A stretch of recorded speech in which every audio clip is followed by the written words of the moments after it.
Have you ever wondered why people who hit $100,000 seem to play a completely different money game than everyone else?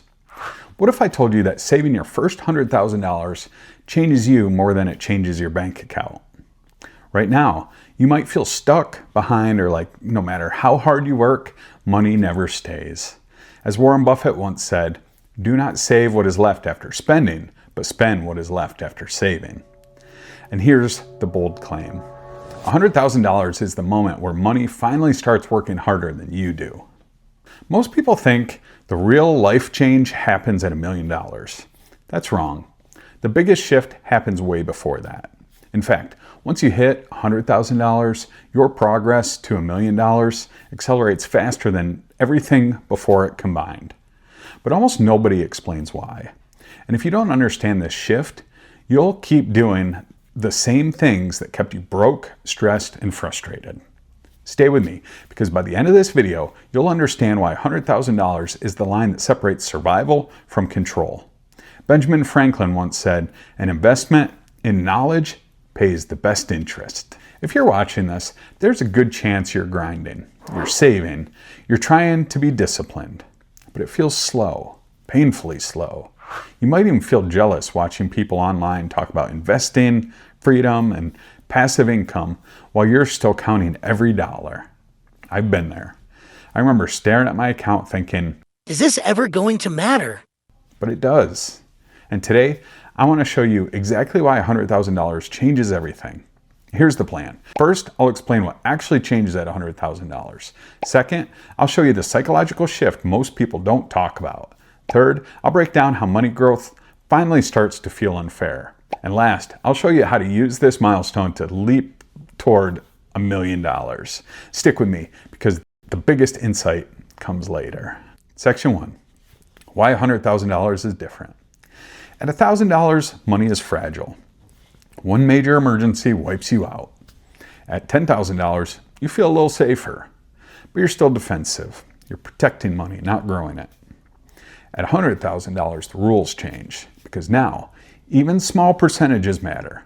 A 10% return on $10,000 is $1,000.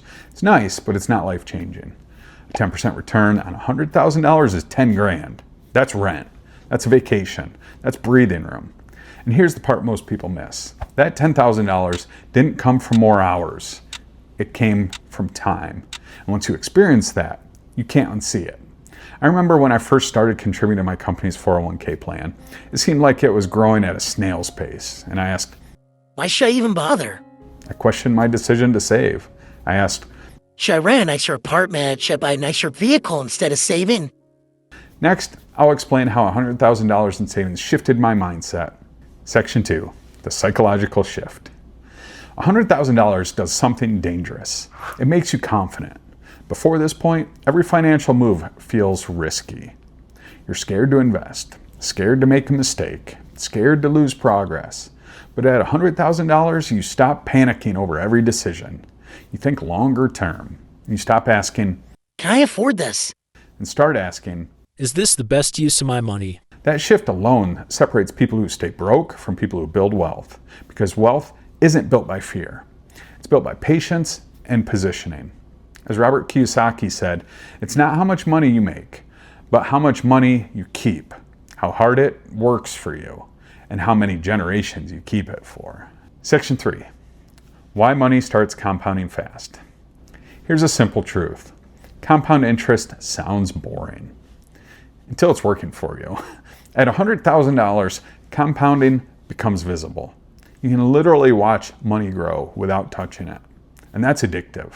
You stop wanting quick wins. You stop chasing hype. You start protecting the machine. Because now your money is a system. And systems beat willpower every time. And this is where most people either level up or sabotage themselves. They either respect the milestone or they blow it trying to feel rich. Don't make that mistake. Albert Einstein famously said, compound interest is the eighth wonder of the world. He who understands it, earns it. And he who doesn't, pays it. The hidden flex of $100,000. Here's something nobody brags about. Options. At $100,000, you have options. You can say no. You can wait. You can walk away from bad deals. bad jobs, bad pressure. And that quiet power is worth more than flashy purchases. This is when stress starts leaving your body, not because you're rich, but because you're no longer desperate.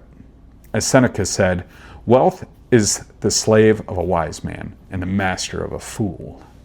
Quick pause. If this series has helped you think differently about money, do me a favor. Like this video and drop a comment below. Where are you in your savings journey? I'd love to cheer you on. All right, back to it. Section 5. Why most people never reach this point. Here's the uncomfortable truth. 100 grand is boring to reach. It requires consistency, not excitement. Most people quit because nothing dramatic happens early. No applause, no lifestyle change, just discipline. But the ones who push through, they unlock momentum.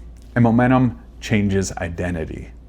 You stop seeing yourself as someone who tries to save. You become someone who does. That identity shift is permanent.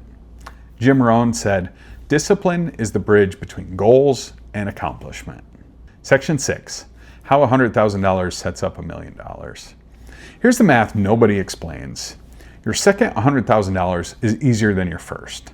Your third comes even faster because income grows, returns grow, and habits are already built. This is why $100,000 is the hardest milestone. After this, the slope changes. You're no longer climbing a wall. You're rolling a boulder downhill. And in the next video, I'll show you exactly how this leads to 7 figures. Warren Buffett reminds us, the more you learn, the more you earn. Let's recap. $100,000 changes how money works for you. It changes how you think. It gives you options. It removes desperation, and it sets the foundation for real wealth. If you're not there yet, don't get discouraged. Every dollar before this point matters. And if you are there, respect it, protect it, use it wisely. As Tony Robbins says, it's not about the money, it's about the life you create with it.